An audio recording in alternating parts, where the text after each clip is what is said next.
Okay, so in this problem we got this guy pushing a mop across a floor, causes the mop to undergo two displacements. And remember, displacement's a vector. So when it says two displacements, that's two vectors. So they give us the first vector. The first vector has a magnitude of 150 centimeters, and makes an angle of 120 degrees with the positive x. Okay, I don't like that 120 because it's larger than 90. I like my angles to be between 0 and 90. So look, 120 from the positive x, so 120 is do this way to like right there. 120 from the positive x is the same as what? 60 above the negative x. So I'm going to use the acute angle.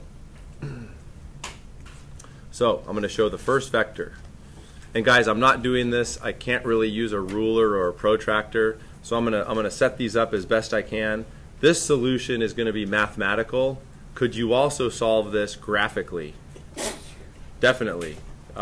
If you're solving this graphically, you just got to measure your angles carefully with a protractor. You got to scale your vectors with a ruler. You know, measure the vectors out with a ruler. Okay, so we have vector 1 is 60 degrees and 150 centimeters long. So let's see, 60 about like that. So this is vector 1. This angle in here is 60 degrees and it's 150 centimeters long. 150. Now, the next thing they give us is the resultant displacement. That's the answer. So two vectors are being added. Two vectors are being added. This arrow is the first vector. The next thing they give us is the answer. Okay, so what do we know about the resultant vector?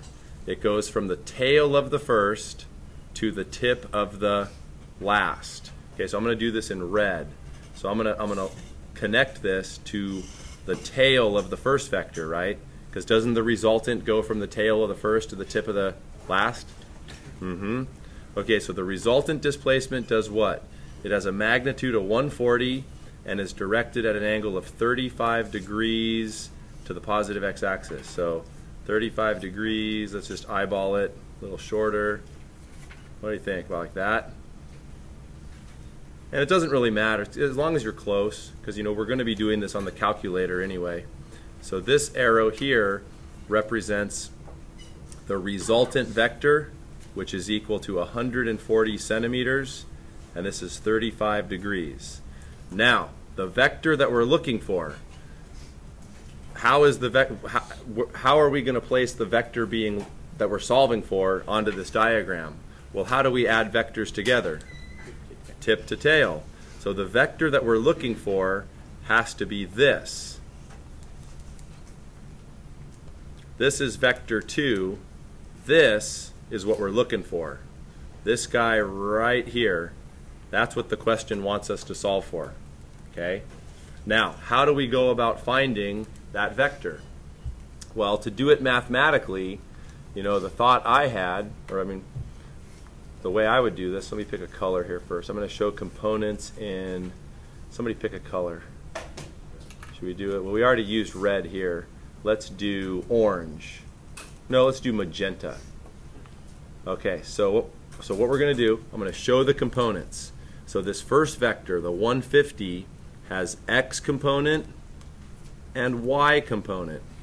The resultant vector has x component and y component.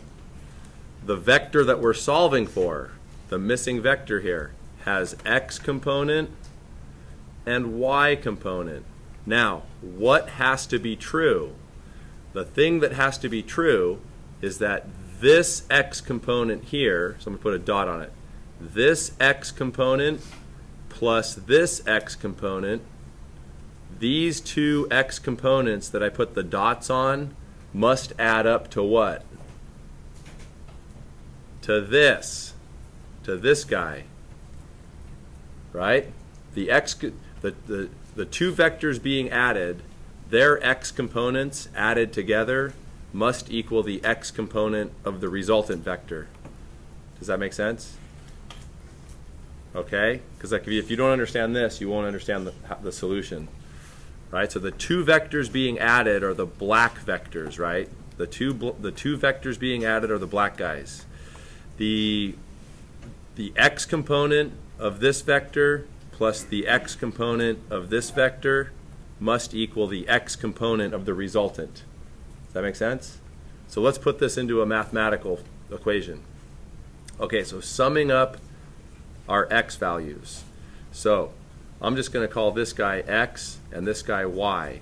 The x component of our missing vector, the y component of our missing vector. Okay, so let's start with this, this x component right here. So how are we going to express this x component? Well, first of all, our sign convention is this: plus, minus, like that. So is this vector going to be plus or minus, this guy right here? Minus. He points to the left. So we're going to say negative cosine 60 times 150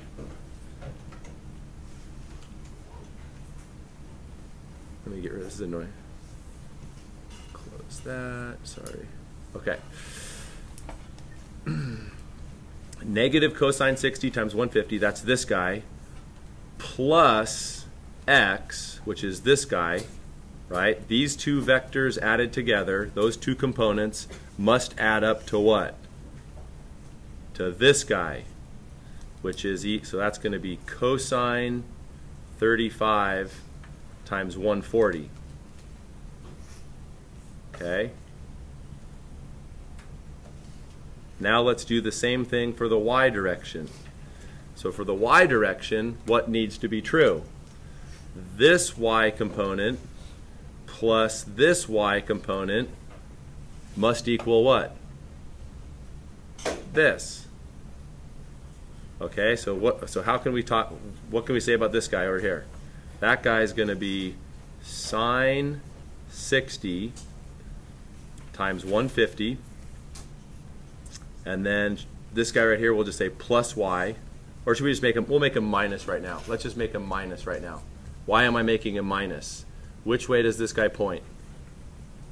Down. So we'll say minus y equals what? Equals this guy. So what is that guy going to be?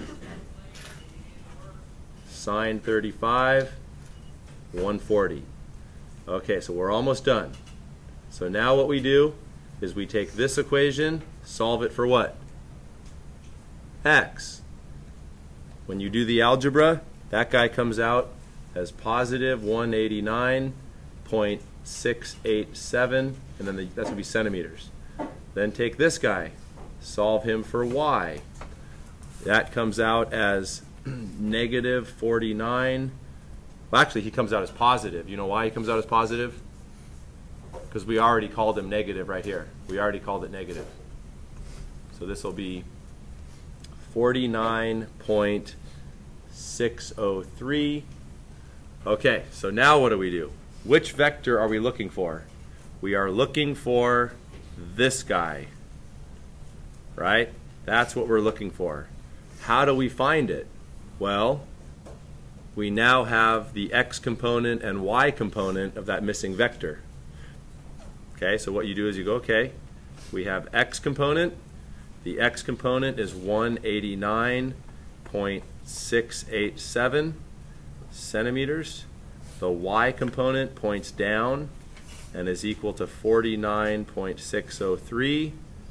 The answer that we're looking for, let's put it in red. This is the guy we're looking for. So how do we find that answer? Whose theorem do we use? Pythagorean Theorem. So now you do Pythagorean Theorem and you get an answer of 196. But that's only half the answer. What's the other half of the answer? The direction. So you find this theta like this. You go theta equals tangent inverse opposite, which is 49.603 over adjacent 189.687, and we get an angle of 14.7 degrees. Now, so the final answer is going to be written like this. You're going to say the second vector is 196 centimeters, comma, 14.7 degrees. Now, how do you express that angle? Are you going to say southeast? Are you going to use southeast here? That's a very common thing, you know, that students will do, because look, north, south, west, east. Isn't this southeast like that right there? Yeah, but is this problem using north, south, east, and west? So the best way to describe this angle, what did they use when they gave us the angles? They talked about what? X-axis, y-axis. So I would say 14.7 degrees below the positive x-axis. Below positive x-axis. That would be super money. You do that and you're money.